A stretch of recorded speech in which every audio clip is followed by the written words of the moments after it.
बड़ी हमने आपके लिए क्वेश्चन लाया है। क्वेश्चन कुछ ऐसा है, एक फ्लूइड फिल्ड कंटेनर है जो मैं बना रहा हूँ। सपोज़ कि ये फ्लूइड फिल्ड कंटेनर है। आप इस कंटेनर में इसकी हाइट कुछ h गिवन है और इस हाइट तक इसके अंदर लिक्विड फ्लूइड है और उसकी ऊपर की जो क्रॉस सेक्शनल एरिया ए है और यहाँ पर मैंने बॉटम पे एक होल किया जिसका क्रॉस सेक्शनल स्मॉल है और वाटर किसी वेलोसिटी से u से बाहर जा रहा है, कुछ u इसकी वेलोसिटी ऑफ रिफ्लक्स होगा।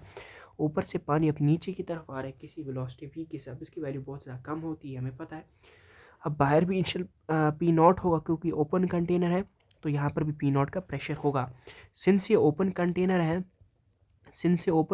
है तो उसके लिए पहले हम देखते हैं हमारा जो वेलोसिटी ऑफ इफ्लक्स का वैल्यू किसके बराबर होगा, √2gh। बस ये मुझे पहले अभी बताना था, छोटा सा यहाँ पर कॉन्सेप्ट। अब हम स्टार्ट करते हैं क्वेश्चन में बताया जा रहा है इस पूरे टैंक को कंप्लीटली एम्प्टी होने में कितना टाइम लगेगा। सही है, कितना टाइम लगेगा वो हमें निकालना है।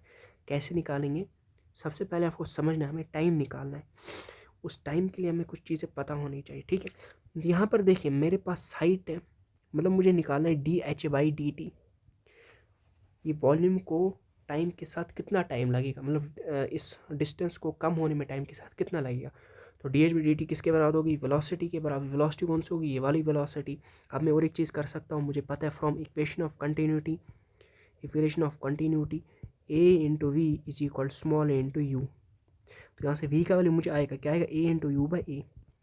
तो dh/dt is equal small a by capital A into you का वैल्यू क्या है, 2gh है। अब मैं क्या करता हूँ, √h को मैं नीचे लाता हूँ, तो dh/√h तो is equal to a capital A √2g constant होगा, तो dt यहाँ पर आएगा। अब मैं क्या करता हूँ, इसका इंटीग्रेशन कर लेता हूँ। पहले इंटीग्रेशन करूँगा तो मुझे पता है 1/√2 का इंटीग्रेशन 1/√x का इंटीग्रेशन किसके बराबर होता है, 2√x के बराबर होता है। ये आपको पता होना, नहीं पता तो आपसे याद रखना है आपको, ठीक है ना। तो किसके बराबर आएगा, तो 2√h आएगा और कुछ इसके इंटीग्रल्स वैल्यू। सपोज अब मुझे क्या करना है, किसी हाइट h से लेना है जीरो की तरफ, मुझे लेना था y। चलिए हाइट h ही ले लेते हैं कि h हाइट से मुझे कहाँ की तरफ इसको जीरो लाना है। तो कितना लगेगा, a/a capital A √2g constant to integration of dt होगा जीरो से किसी हाइट h, जीरो से किसी टाइम t तक। इनिशियली टाइम जीरो था, ये किसी हाइट h से जीरो तक पहुँचाने में। अब देखिए इंटीग्रेशन करेंगे तो 2√h ही आएगा। मतलब इंटीग्रेट करने के बाद पुट करेंगे final minus initial values put करेंगे तो ये आएगा। तो a by capital A √2g, यहाँ पर क्या आएगा, t है इंटीग्रेट तो इसका आएगा जीरो से t है तो पता है t। तो 2√h अभी हमारा वैल्यू आया a by capital A √2g into T.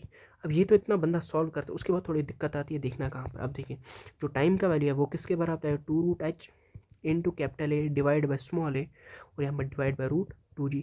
Sir in question के अंदर ऊपर होता है 2gh, ऊपर होता है 2 ऊपर होता है, वो कैसे सर, देखिए टाइम का वैल्यू पहले सब वैल्यूज अलग निकालते, a/a √h/g और यहाँ पर क्या होगा 2/√2। मुझे पता है 2√2 किसके बराबर, 2 1/2 -1/2 -1/2 प्लस 1 होगा 1/2 के बराबर। तो वही करेंगे capital E by small a √h/g। तो यहाँ पर आएगा 2 इंटू 2 की पावर -1/2 तो 1/2 आएगा। तो t is equal capital A by small t √2h/g। तो इसका वैल्यू किसके बराबर आएगा, √2 के ही बराबर आएगा। कैसे, 2 इंटू 2 की पावर बेसा से पावर्स मस्ट बी एडेड तो आएगा 2 की पावर 1/2 तो √2 आएगा। So this is the answer. Thanks for watching.